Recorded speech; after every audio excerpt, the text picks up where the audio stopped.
All right, so this is a suggestion via a channel member. The name of the video is Out of the Business of Funding Illegals. Chicago residents rip mayor over migrant policies. All right, let's go check it out. Let's see where this takes us, guys. So let's bring in Chicago resident and radio host P. Ray Easley. She attended yesterday's city council meeting. She once interned as a high school senior for then state senator Barack Obama and is now a supporter of President-elect Trump and served as a campaign surrogate over the course of the campaign. P. Ray, thank you for joining us today. It's good to have you with us. Welcome. All right, let's go. Thank you so much for the invitation. Thank you for joining us. So this is Mayor Brandon Johnson on November 12th. So this is shortly after the election. And he was responding to some of the new policies that are the expectation in the incoming Trump administration with regard to deportation. Watch what he said on November 12th. His threat is not just towards new arrivals and undocumented families. His threats are also against black families. I'm a descendant of slaves. Living through threat is painful. Why would I want anybody else to experience that? Whether you are a new arrival or someone who came up through the Great Migration from the South. Are you calling them new arrivals and not individuals that are committing asylum fraud? That's weird, bro. Your choice of words are weird. It's no wonder why they want you out of office. We're not going to threaten people. We're going to stand up and fight for people.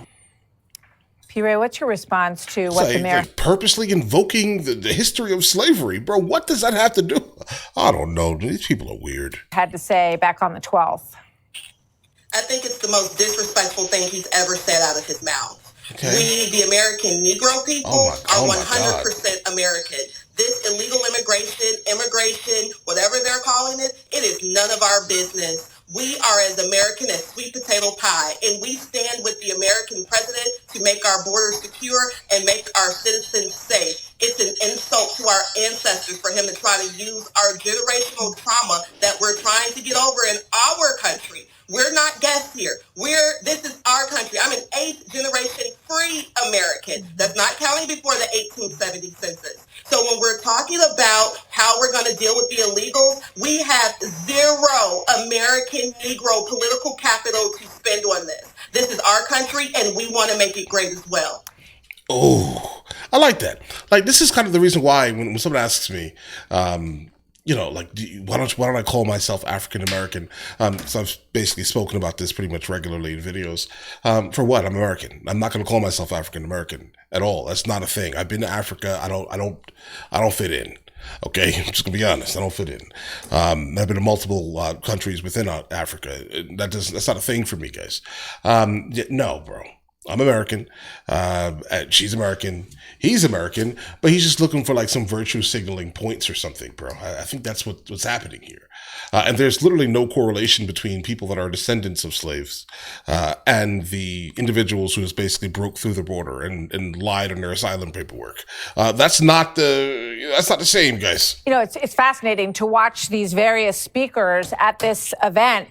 The governor of Illinois, Governor Pritzker, has also said that he will do whatever it takes to protect the new arrivals that are, using up a lot of the services in Illinois right now. Here he is on November 14th. Watch this. We have a law on the books in the state of Illinois called the Trust Act, which prohibits our local law enforcement and sheriffs and the like from coordinating with the federal authorities. I'm going to do everything that I can to protect our undocumented immigrants. They're residents of our state. So it's pretty clear that he and the mayor are out of step with the way that you think and the other individuals that we just watched. What's your sense of Illinois and Chicago in general? Do you see a change happening? I mean, Biden obviously still won in the state of Illinois, but what do you see on the ground politically? Well, yes, President Biden or Kamala, rather, won. Excuse me, Kamala Harris. However, we have increased the voter turnout for the Republican Party, specifically President Trump, astronomically. We made national news here. We don't have money to pay for these illegals anymore. We are out of the business of funding illegals, regardless of what the mayor or the governor is saying. We are looking forward to President Trump and Tom Homan coming here to assist us. And every day we share the number with ICE with each other, which is 866-DHS2-ICE. See something, say something. Send them to the city of Chicago. We're praying for ICE, and we cannot wait to get here. We are going to be lockstep with President Trump in Agenda 47's goal of securing who we are. It doesn't matter that people don't like the president. It doesn't matter that people don't like his tweets or what they call rhetoric. We are fighting for our own survival. Our grandparents came up here as migrants, not these illegal immigrants. When they came up during the Great Migration, they stood on their feet in American factories to give us the land that we're currently trying to hold on to today. The cousin group chat should not be about property taxes, but they are, because we are being taxed so that the illegals can feast off of our hard work. What did they do to deserve this? Why are they so special that they get to come up to Chicago and just thrive while our people are struggling, going out in cold weather every day to get money to pay their taxes? We're not doing that anymore. And President Trump, please come to Chicago. Please, please, please. We're going to give you a ticker tape parade. We need you right here in our city to reinvigorate us. Okay. All right. That was a lot right there. But all right, listen. So I want to go ahead and say something here. It doesn't surprise me that a lot of this is coming out of Chicago at all. Like, if any of the cities were going to start the process of flipping politically, it was going to be them. Why? Because Chicago has had issues for a really, really long time. Like, even before this gigantic, migrant crisis that's been going on here, guys. Look at the south side of Chicago. The south side of Chicago is a economic desert. It's a food desert. It's an education desert. It is all. Think of what a desert could be, and that's basically an urban desert. It has nothing there. And so when the citizens of Chicago, specifically the South Side, have been paying into taxes all these times, right?